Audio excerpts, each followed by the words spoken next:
Well, good afternoon again, Sydney time. This is Victor, Torfix, and we're here again for another Book of Mormon reading.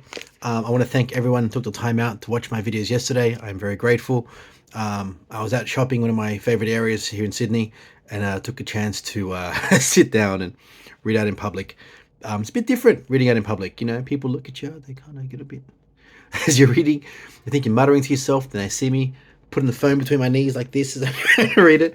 I'd forgotten my stand. So we got through it. It was the response was very positive. Thank you so much.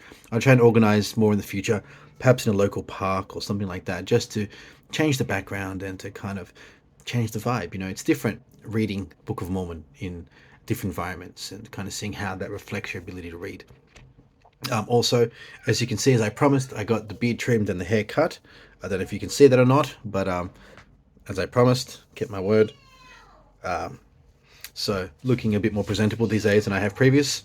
I've got BYU Pathways tonight, so I'm very excited. It's always fun to jump on and chat to my fellow students.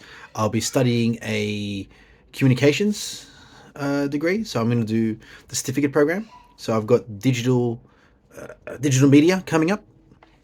Then that's the first certificate I'll do, and I'll take it slow and steady. You know, I don't want to rush because I have to study other things as part of my job. So, you know, in healthcare, so I have to do that as well. So it's gonna be a busy time. Considering doing my masters, but doing a master's is a lot of work for the next level of what I do. And I also got a young family. I'm hoping and praying that God will bless me with another child. That's a different conversation. So we'll see. I'll put my trust in the Lord and my career in the Lord's hands and my family in the Lord's hands and my health in the Lord's hands and all things that I am and who I serve and who I work with in the hands of the Lord, and let Him guide me. So we're here to read the Book of Mormon. I'll talk about me. So up to 1 Nephi, chapter 11. I read in the comments some of you would like me to start with a prayer. I'm happy to do that. The purpose of this project is to read the Book of Mormon and ask questions and to engage in conversation. I'm not the best prayer, but I'm happy to do that. Short, quick prayer beginning, and then we'll start. So, as per the request of those, and please forgive my very simplistic prayers. I've obviously come from another tradition across to Church of Jesus Christ of Latter-day Saints, so I'm still learning how things work. So, be patient with me. But here we go. Heavenly Father, we thank you for this opportunity to learn and to grow as we gather here together with my friends and family from across the world to feast upon your wisdom and to be guided by your wisdom in the Book of Mormon, in your Gospels. We ask you, Lord, to bless us, to open our minds, anoint us to guide us, anoint us with wisdom and guide us and help us understand the truth within your words, Lord. And we thank you for this opportunity to learn and to grow. In the name of Jesus Christ, amen.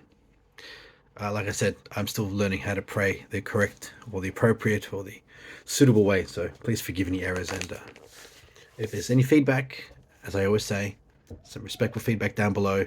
Whether you agree or disagree, it's perfectly fine. Comments down below. Happy to always. I respond to every comment, good or bad. Had someone yesterday comment that they worship Satan and that their Lord Satan will overrule everything. So that was interesting comment to see. Nonetheless, we go forward. Sorry, I had to pause there briefly. So I had a person commenting about they worship Satan and that their Lord Satan will rule the world, and I'm just like, all the best to you. You know, there's no point arguing with these people. I read this saying a long time ago and it stuck with me. If a wise man argues with a fool, passers-by can't tell the difference. So I'm not here to argue or to agitate. Obviously, I went through that person's account and it's a troll account. So fair enough. That's how they have fun. To be fair, they weren't swearing, they weren't being inappropriate. They're expressing their personal beliefs. What can you do? You have to be patient and tolerant. And the fact that this person even came to my videos and took the time out to view and to comment, you know, speaks greatly. So whoever you are, Satan worshipper, I do wish you well. I know that God loves you. I know that God misses you and wants you back in the fold. And if watching these videos helps you in some way, fantastic. And if it doesn't, fantastic. Like it's agency. But I do wish you all the best and keep yourself safe. Okay, enough emotionals. Let's get back to the Book of Mormon. Here we go. Chapter 11. It's going to be a hefty one, so we're going to get through it before my class starts. I got 20 minutes before we start, so we'll get this done. Nephi sees the Spirit of the Lord and is shown in vision the tree of life. He sees the mother of the Son of God and learns of the condescension of God. He sees the baptism, ministry, and crucifixion of the Lamb of God. He sees also the call and ministry of the 12 apostles of the Lamb, around 592 BC. For it came to pass after I had desired to know the things that my father had seen, and believing that the Lord was able to make them known unto me, as I sat pondering in mine heart, I was caught away in the Spirit of the Lord, yea, into an exceedingly high mountain, which I never had before seen, and upon which I never had before set my foot. And the Spirit said unto me, Behold, what desirest thou? And I said, I desire to behold the things which my father saw. And the Spirit said unto me, Believest thou that thy father saw the tree of which he hath spoken? And I said, Yea, thou knowest that I believe all the words of my father. And when I had spoken these words, the Spirit cried with a loud voice, saying, Hosanna to the Lord, the Most High God, for he is God over all the earth, yea, even above all. And blessed art thou, Nephi, because thou believest in the Son of the Most High God. Wherefore thou shalt behold the things which thou hast desired. And behold, this thing shall be given unto thee for a sign, that after thou hast beheld the tree which bore the fruit which thy father tasted, thou shalt also behold a man descending out of heaven, and him shall ye witness. And after ye have witnessed him, ye shall bear record that is the Son of God. And it came to pass that the Spirit said unto me, Look. And I looked and beheld the tree, and it was like unto the tree which my father had seen, and the beauty thereof was far beyond, yea, exceeding of all beauty, and the whiteness thereof did exceed the whiteness of the driven snow.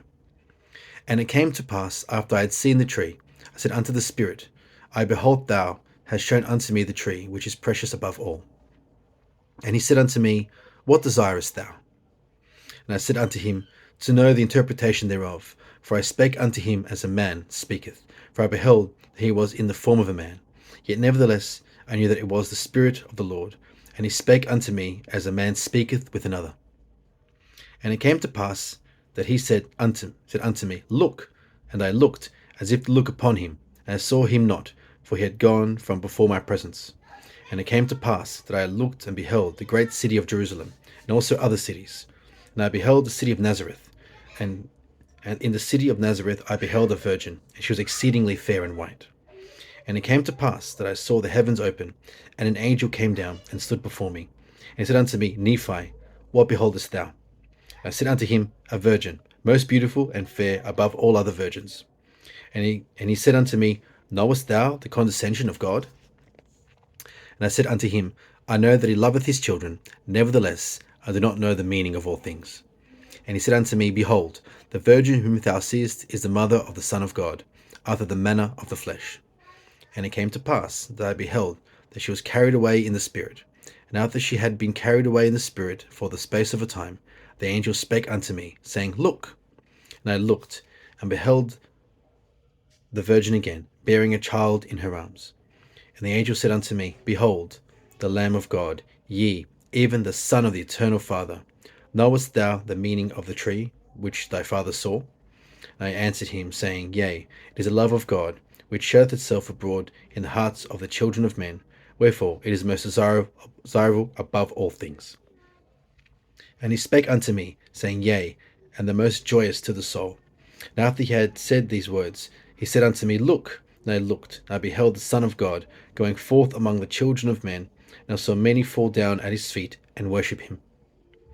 And it came to pass that I beheld that the rod of iron which my father had seen was the word of God, which led to the fountain of living waters, or to the tree of life, which waters are a representation of the love of God.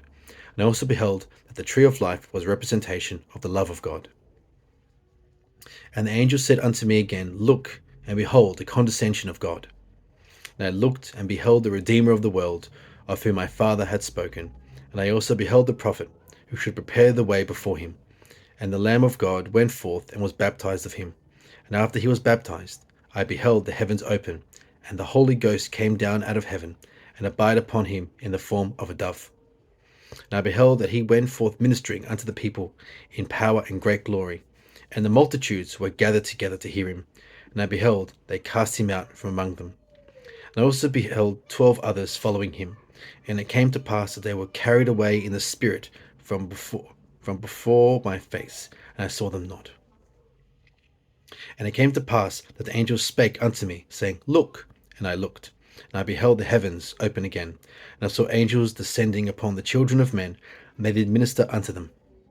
And he spake unto me again, saying, Look. And I looked, and I beheld the Lamb of God going forth among the children of men. And I beheld multitudes of people who were sick, and who were afflicted with all manners of diseases, and with the devils and unclean spirits. And the angel spake and showed all these things unto me. And they were healed by the power of the Lamb of God. And the devils and the unclean spirits were cast out. And it came to pass that the angel spake unto me, saying, Look. And I looked, and beheld the Lamb of God, that he was taken by the people. Yea, the Son of the everlasting God was judged of the world. And I saw and bare record. And I, Nephi, saw that he was lifted up upon the cross and slain for the sins of the world. And after he was slain, I saw the multitudes of the earth, that they were gathered together to fight against the apostles of the Lamb. For thus were the 12 called by the angel of the Lord. And the multitude of the earth was gathered together. And I beheld that they were in a large and spacious building, like unto the building which my father saw. And the angel of the Lord spake unto me again, saying, Behold, the world and the wisdom thereof. Yea, behold, the house of Israel hath gathered together to fight against the 12 apostles of the Lamb. And it came to pass that I saw and bare record that the great and spacious building was the pride of the world, and it fell, and the fall thereof was exceedingly great. And the angel of the Lord spake unto me, saying, Thus shall be the destruction of all nations, kindreds, tongues, and people, that shall fight against the 12 apostles of the Lamb. That is the reading for today. A lot of focus on pride, a lot of focus on miracles, a lot of focus on seeing and revelation.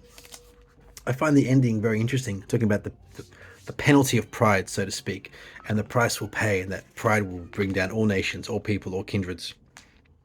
Something that we live in a very pride-filled world. We live, I'd argue, in a fallen world, or at least a falling one.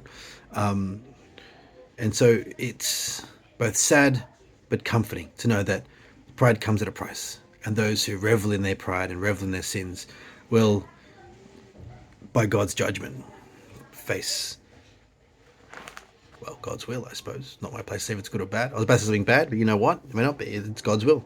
God will judge them, and it's our place just to be compassionate and to teach, and to teach and be taught, guide and be guided. And I'll leave you that. Jesus Christ, amen. Please, any thoughts, any feedback, anything this reading raised upon you, made you think, any prompting of the Spirit, please feel free to comment them down below. As always, I respectfully ask and request respectful discourse. And so far, I've been very, very lucky. Even those who oppose the church have been very respectful, and I'm very grateful for that. God loves you. I'm a big fan of you guys, so thank you so much.